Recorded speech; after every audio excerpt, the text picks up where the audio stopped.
Bismillahirrahmanirrahim. Sambung bacaan buku Perangai Bergantung kepada Diri Sendiri, edisi khas dengan pengenalan oleh Profesor Emeritus Hajah Asmah Haji Omar.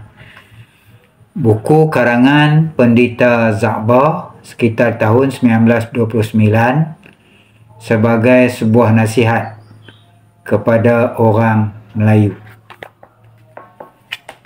Siri yang ke-12, muka surat 26. Di sini suatu riwayat pendek dalam sejarah Islam barangkali munasabah disebutkan. Pada suatu hari seorang budak, ini kanak-kanak, bernama Amru bin Sa'id, matinya tahun Hijrah 70, telah masuk menghadap Muawiyah, iaitu Khalifah Bani Umayyah yang pertama.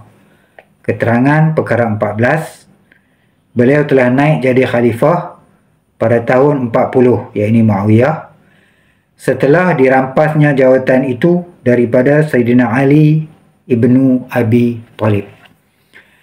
Amru ini saudara sepupu kepada Khalifah Yazid bin Muawiyah dari sebelah ibunya, dan setelah ia telah memegang jawatan jadi Gubernur Madinah.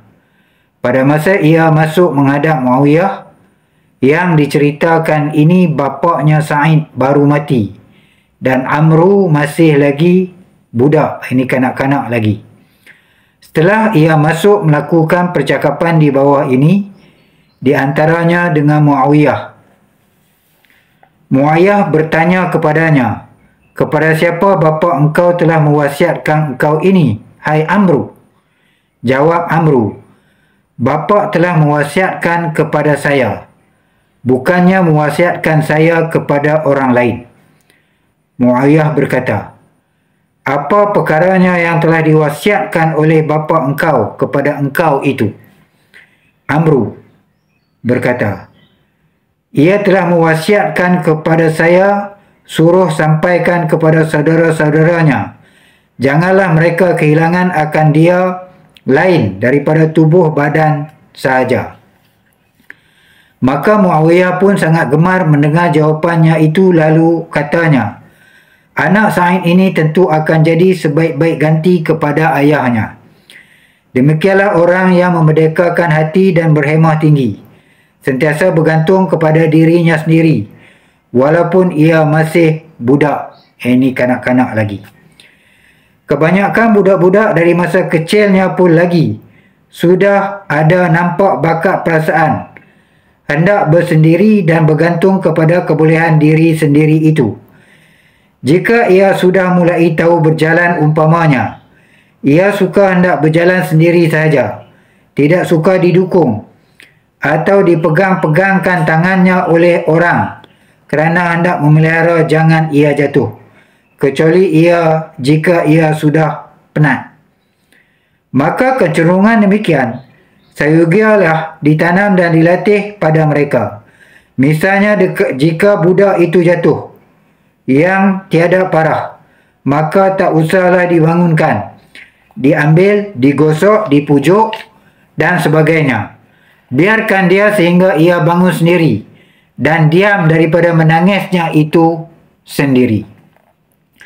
Walhasil kita sangat-sangatlah berhajat mesti menggalakkan perangai bergantung kepada diri sendiri ini, mulai dilatihkan dari masa budak-budak pun lagi.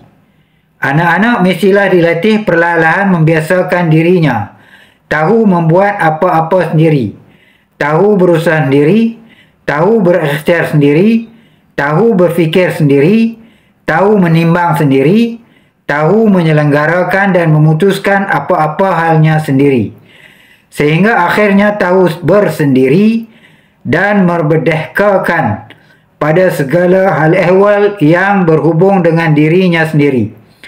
Adapun jika pada orang yang sudah besar, yang tidak ada atau yang telah hilang daripadanya perangai bersendiri dan sifat merdeka diri itu, kita wajib mengikhtiarkan dengan segala daya upaya supaya perangai itu hidup semula dan pulih kembali padanya, kerana faedahnya perangai ini amat besar bagi membantu kemajuan diri seseorang dan dari situ kepada suatu bangsa yang terjadi daripada kumpulan tiap-tiap orang itu. Bab ketiga, fikiran, kepercayaan dan pegangan agama. Sehingga ini sifat bergantung pada diri sendiri itu telah ditunjukkan mustahaknya hanya dalam perkara-perkara pekerjaan hidup di dunia dan perkara menyempurnakan kerja-kerja ibadat agama. Tetapi selain daripada itu, tentulah sifat itu tak boleh tidak amat mustahak juga dalam hal-hal fikiran dan kepercayaan dan dalam hal menerima atau mengikut fahaman-fahaman agama sebelum mengamalkannya. Yang ini kita wajib seberapa bolehnya menimbang sendiri dengan akal dan ilmu pengetahuan kita pada perkara itu. Dengan kata lain, kita tidak disuruh bertaklid buta atau sekarang ini bahasanya wala'un, iaitu mengikut dan menerima sahaja dengan tiada soal jawab dan mengerti hujung pangkal akan apa-apa yang diterima itu, kecualilah jika kita jahil pekat, ini tidak mempunyai barang sedikit ilmu pengetahuan dan fikiran kita sendiri. Segala seruan dan ajaran di dalam Al-Quran adalah dihadapkan Tuhan kepada manusia dari pintu akalnya dan pengenalan mata hatinya. Tuhan sentiasa menyuruh kita menggunakan akal dan timbangan kita sendiri, dan di dalam Quran kita dapati berulang-ulang pada berapa banyak tempat perkataan seperti afala ta'qilun dan perkataan afala tatafakkarun. Artinya, tidakkah kamu menjalankan akal?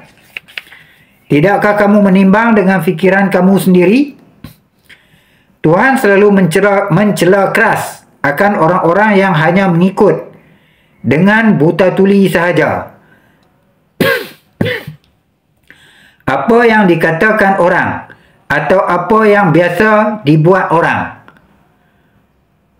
Umpamanya mereka berdegil mengikut jalan nenek moyang atau pendapat orang-orang dahulu dengan tiada ditimbang lagi salah benarnya atas neraca timbangan akal sendiri.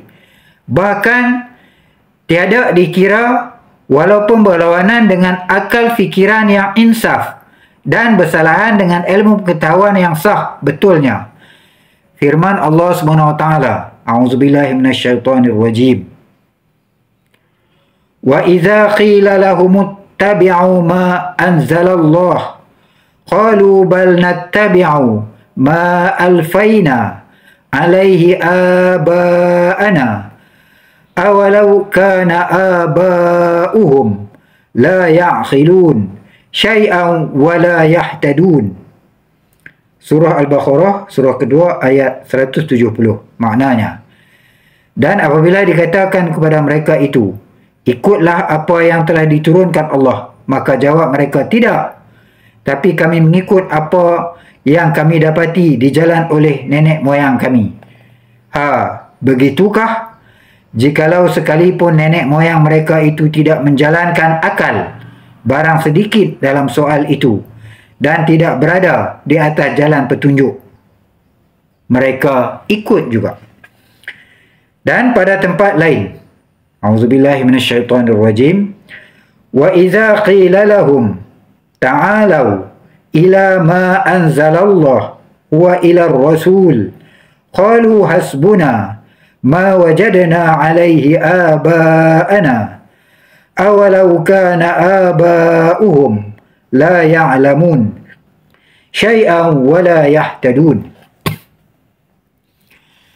Artinya, dan apabila dikatakan kepada mereka, marilah kamu sekalian kepada apa yang telah diturunkan Allah dan kepada jalan yang diserukan pesuruh Allah, maka jawab mereka, cukuplah bagi apa yang kami telah dapati dijalani oleh nenek moyang kami.